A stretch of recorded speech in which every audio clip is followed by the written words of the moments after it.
Hello, this is Lafayette Faust. I want to take a moment and thank those of you who are leaving comments and rating us on your favorite platform. Doing that helps the algorithm push us out and will ultimately help us create more content. It would also help us if you would subscribe to our YouTube channel as we're trying to grow on that platform. I'm excited to announce that you can now send us fan mail. Just click on the link inside the show notes and tell us what you think, and if you want a response, please provide your email address. Finally, if you would like a souvenir piece of Nevermore Hollows art, you can check out Black Sheep Studios TN. Chris Madman Goins has a number of Nevermore Hollows pieces for sale, as well as many other pieces I think you'll love. With that being said, I invite you to sit back, turn on a light, and prepare yourself.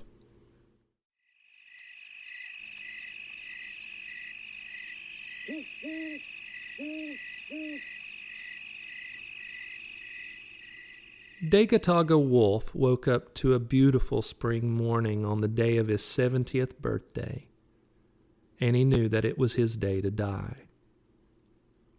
He wasn't sick. In fact, he worked hard to stay in what most people would call excellent shape, especially for an old man. Other than the many scars that tattooed his body, he looked to be decades younger. However, if anyone were to ever hear the stories of how he had obtained these injuries, they would think that he had lost his mind. But Degataga was sane, and the injuries had come from saving the townsfolk of Nevermore Hollows from destruction and death. He had done this 5 times previously. Each time he came away victorious, but with more scars and broken bones. Degataga was Cherokee. His ancestors had lived in the area now known as Nevermore Hollows for centuries. When he was a small child, his grandmother would tell him stories of the ways and the beliefs of his people. One of those stories was about Asgoli. Not long after the Europeans showed up in ships and settled the area, a terrible famine ravaged the land. Both the settlers and the Cherokee were starving, dying. A young Cherokee brave named Asgoli believed that the famine was a curse caused by the settlers and thought that by slaughtering them, the curse would be lifted and the land would heal. There were 2 elders, which consisted of the chief and an old woman who was the tribe's shaman. The elders did not believe the famine to be caused by the settlers and instructed Asgoli to trust in the spirits to heal the land. The young brave thought that the elders were weak, and in the middle of the night he snuck into their tents and cut off their heads. He tied their heads together with a rope and took them to the river wherein he planned to toss them. However, he slipped on the muddy bank, got tangled with the rope, and fell into the river and drowned. But his spirit was so corrupt, so evil, so committed to its erroneous way of thinking that every 10 years at midnight, it would emerge from the river and seek to rid the land of any non-indigenous people. Asgoli was free to roam the countryside until the sun peaked above the horizon.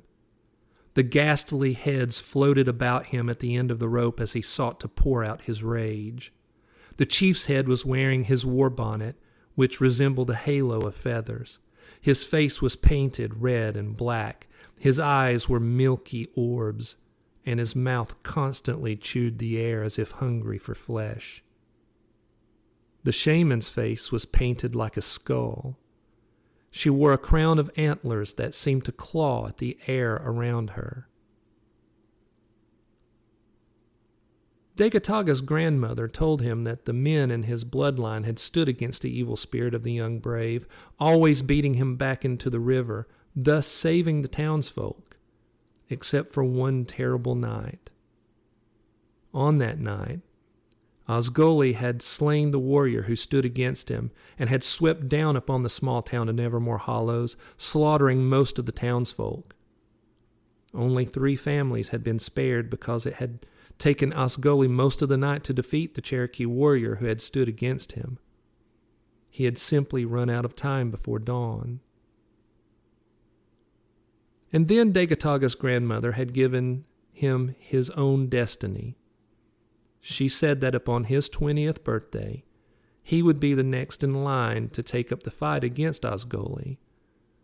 She told him that he must do what the others had not been able to do. He must kill Asgoli. To do that, he had to somehow take Asgoli's knife from him and use it to sever his head. Only then would Nevermore Hollows be safe. Degataga was the last of his bloodline, though he had taken a wife. She had been beautiful, a Cherokee girl named Hialeah. He had loved her with a passion that rivaled history's great love stories.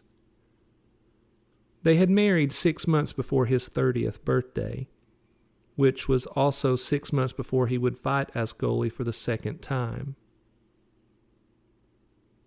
Degataga had beaten Asgoli during their first battle, and he had been too confident in his own abilities, his head filled with the arrogance of a young warrior, and he had become careless. He wanted his beautiful Hialeah to witness his prowess in battle. So he took her with him to the river on the night that Asgoli was to appear, and in his overconfidence, he did not see that Asgoli had let go of the rope that held the heads, and they had attacked his young wife. They entangled Hialeah in their rope. She tripped and fell to the ground, screaming for Degataga to help, but he was locked in a hand-to-hand combat with Asgoli and couldn't get loose. The heads fell upon her, chewing at her arms, gnawing at her face, and ultimately ripping out her throat. The last word she ever uttered was Degataga's name in a gurgling scream. Degataga had been humbled in a way only the death of a loved one can accomplish. He had buried her on the highest hill in the area under a dogwood tree. She had loved dogwoods for their elegant flowers in the spring and their delicate leaves in the summer. The tree served as a fitting marker for the grave of his beloved Hialeah, and he would often sit beneath it and listen to the wind whisper her name through the branches. After her death, his battle with Asgoli was now personal. He had sworn to do what his ancestors had never been able to do. He would not stop at simply pushing Asgoli back into the river and holding him off until sunrise. He would kill Asgoli, thus sparing the town forever and getting revenge for his beautiful Hialeah. He had thus far been unsuccessful, and tonight was his last opportunity to do so. So he bathed, ate his last meal, gathered his weapons, and headed off into Dunwich Forest to the river where Asgoli lived. Dunwich Forest was dense and murky, with only occasional arrows of light piercing the canopy. The forest seemed to writhe with its own dark spirit. Upon entering the forest, Degataga felt the tentacles of that dark spirit slither at the edges of his soul. But Degataga's spirit was one of light, and the tentacles recoiled as if afraid of what they had touched. He gave a grim smile and pushed further into the forest. A couple hours later, he climbed a ridge and looked down upon the river below. It looked like a thick black serpent slithering through the dense vegetation. He scrambled down and sat at the river's edge, waiting for midnight, which was when Asgoli would rise from the river's depths and try to make his assault on the townsfolk. While he waited, He recalled the words of Jesus, who said that the greatest act of love is that one would lay down his life for others. These words gave him strength. After a while, the shafts of light were no longer from the sun, but from the full moon. It was almost time. He opened his backpack and removed the weapons he had chosen for this final battle. The first was a tomahawk made from a sacred stone that had fallen from the sky. It was so black that it seemed as if it were made from shadows. The second was a dream catcher. Its net was woven from the hair of an angel. From it hung the crisp white feathers of an albino crow. He hung the dream catcher around his neck, letting it fall over the center of his chest. He held the tomahawk in his right hand and squatted on the bank, his eyes scanning the black water. Suddenly, there was movement in the center of the river, and Asgoli slowly rose from the water as he walked toward the shore. In his right hand, he held the large hunting knife he had used to murder the elders. In his left hand, he held the rope, to which the two heads were tied. The heads floated waist high. The chief's head glared at Degataga with its milky eyes, its mouth chewing the air, hungry for Degataga's flesh. The feathers of its war bonnet slithered behind it on the surface of the black water. The shaman's withered, skull-painted face leered at him, her crown of antlers seeming like skeletal claws. Degataga stood, gripping the tomahawk tightly. Though the sight before him was ghastly, he was not afraid. He had fought Asgoli too many times now to be gripped by fear. Though he had always come away with serious, sometimes life-threatening injuries, he had also learned something from every one of those battles. One of the lessons he learned was that Asgoli was in essence a river demon. The river healed him. That's why he escaped back to it after each battle. And tonight, Degataga had devised a strategy to lure Asgoli far enough away from the river so that he could not escape. Asgoli was a terrible sight to behold.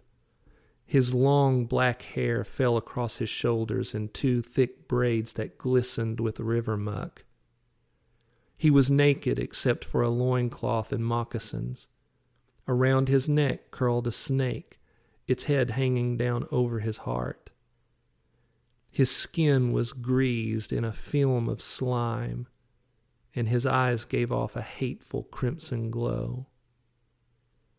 His mouth split open into an impossibly wide smile, revealing a mouthful of sharp teeth.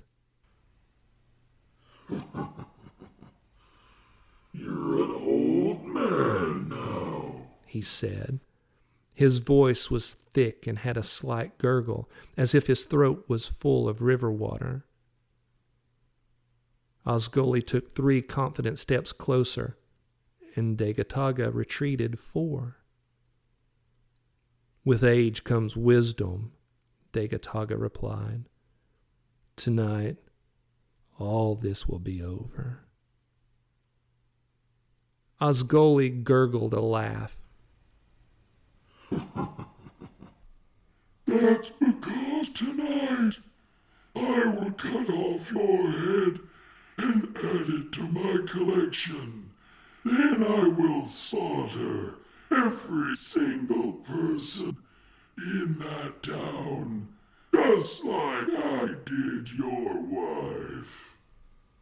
He took another long step toward Degataga.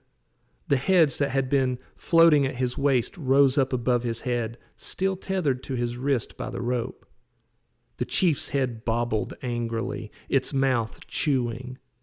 The shaman's head had her milky eyes fixed upon Degataga, as if sizing him up. Degataga took another step back. They were now 15 yards from the river's bank. and neither Asgoli or the dreadful floating head seemed to take notice of the tomahawk and his dream catcher. Suddenly, the chief's head shot forward, stopping only when the rope snapped taut. It hovered 3 feet from Degataga, its mouth chewing the air, hungry for Degataga's flesh. Degataga shot back and swung the tomahawk, but the chief's head bobbled away. While he was distracted, the shaman's head lunged at him, her skeleton-painted face grinning with evil intent.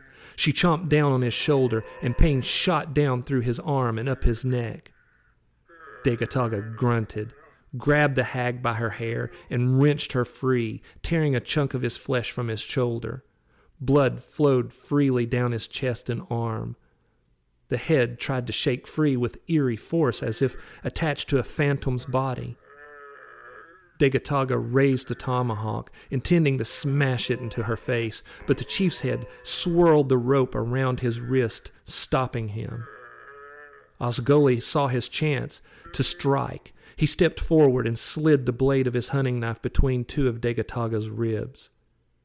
Degataga hissed in pain. He stumbled back, mad at himself for being so careless. He'd never been injured this badly so early in the fight.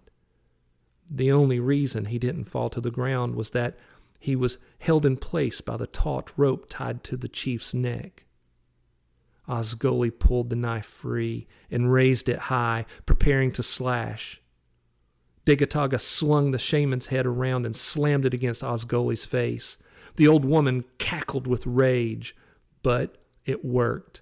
The force of the blow caused Asgoli to slip on the muddy bank, falling to a knee. Degataga let go of the shaman, snatched his own hunting knife from the sheath on his belt, and stabbed it into the chief's forehead.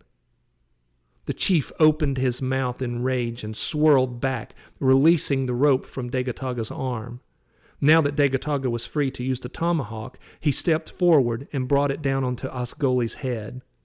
But at the last second, Asgoli twisted away, and the tomahawk instead smashed down onto his collarbone with a sickening crunch. Degataga tried to capitalize on the moment.